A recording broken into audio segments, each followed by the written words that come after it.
सोच लीजिए, इमेजिन कीजिए, एक ऐसा योद्धा जिसका नाम सुनते ही दिल में एक अजीब सी कसक उठती है।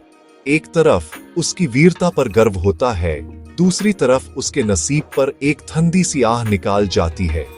ये कहानी है उस सूर्यापुत्रा जिसे दुनिया ने सुतपुत्रा कहकर पुकारा। ये दास्तान है उस दानवीर की जिसे भग्या ने हमेशा एक भिक्षुक बनाए रखा।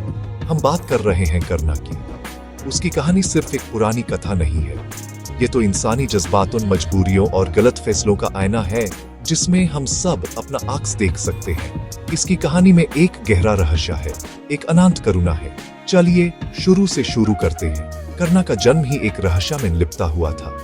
उसकी माता आम नारी नहीं, कुंती थी, पंडु की पत्नी। उन्हें दुर्वासा ऋषि से एक वरदान मिला था कि वो किसी भी देवता का आवाहन कर सकती हैं।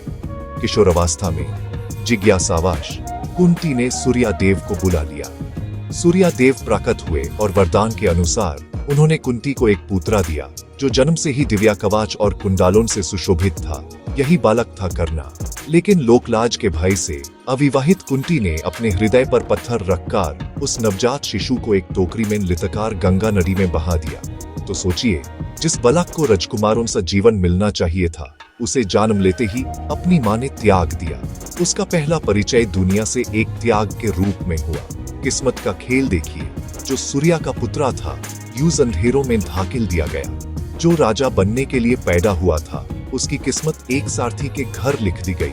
यही कर्णा के जीवन का सबसे पहला और सबसे गहरा जख्म था। इस घटना से हमें क्या सीख मिलती है? डर और लोकलाज हमें ऐसे फैसले करवा देते हैं जिनका पश्चाताप जीवन भर रहता है। जो सच आज छुपाया जाता है, वो कल एक भयंकर तूफान बनकर लौटता है। कर्णा की कहानी इसी सच का प्रमाण है।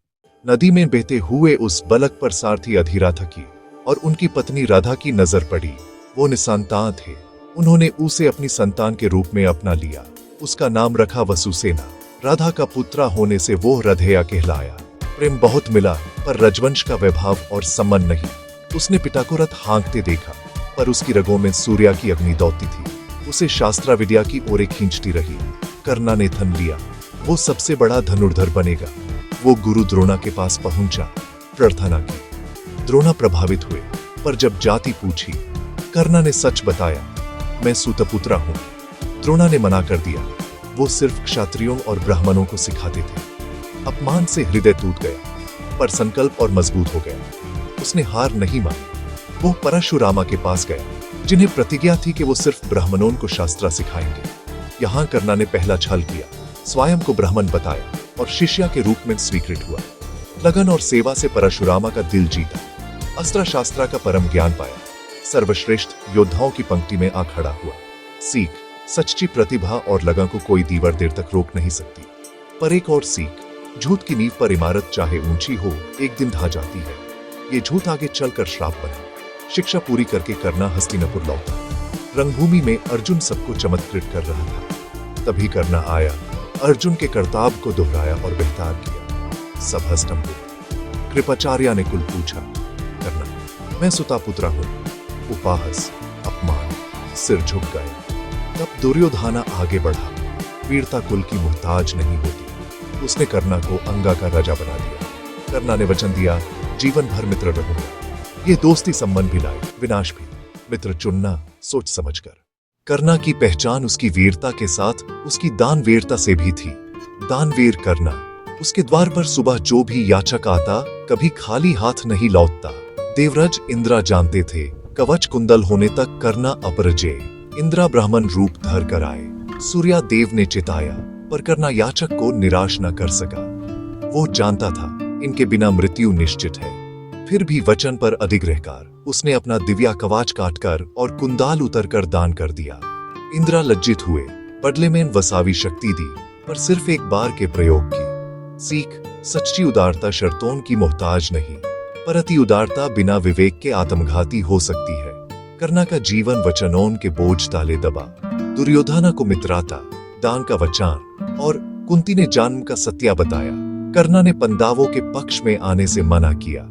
जिस समय मुझे सम्मान चाहिए था, दुर्योधना ने दिया। उसने वचन दिया, माता, आपके हमेशा 5 पुत्र रहेंगे। अर्जुन के अतिरिक्त किसी पंदावा पर प्राणहारक अस्त्र नहीं चलूंगा। अंत में या मैं बचूंगा या अर्जुन। परशुरामा को सत्या पता चला, श्राप दिया, जब तुम्हें मेरी विद्या की सबसे आवश्यकता होगी तुम उसे भूल जाओगे।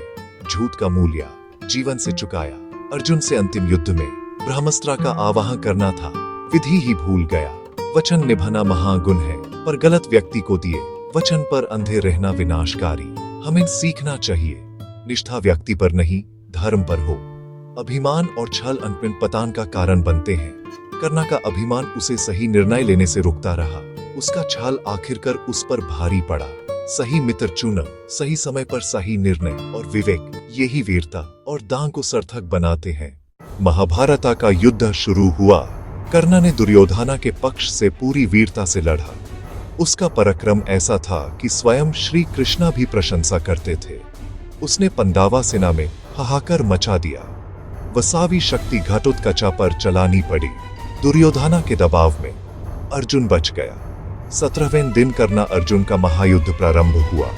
दिव्यास्त्रों की वर्षा, कर्ण के बाणों ने अर्जुन को मूर्छित किया। गंदीव हाथ से छूट गया।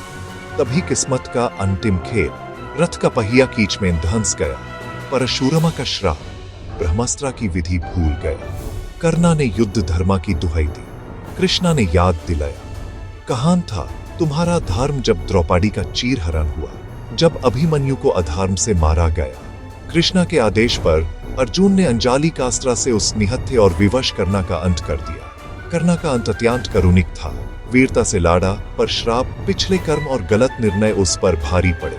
सीख, चाहे कितने शक्तिशाली हों, अगर अधर्म के पक्ष में खड़े हैं, विनाश निश्चित है।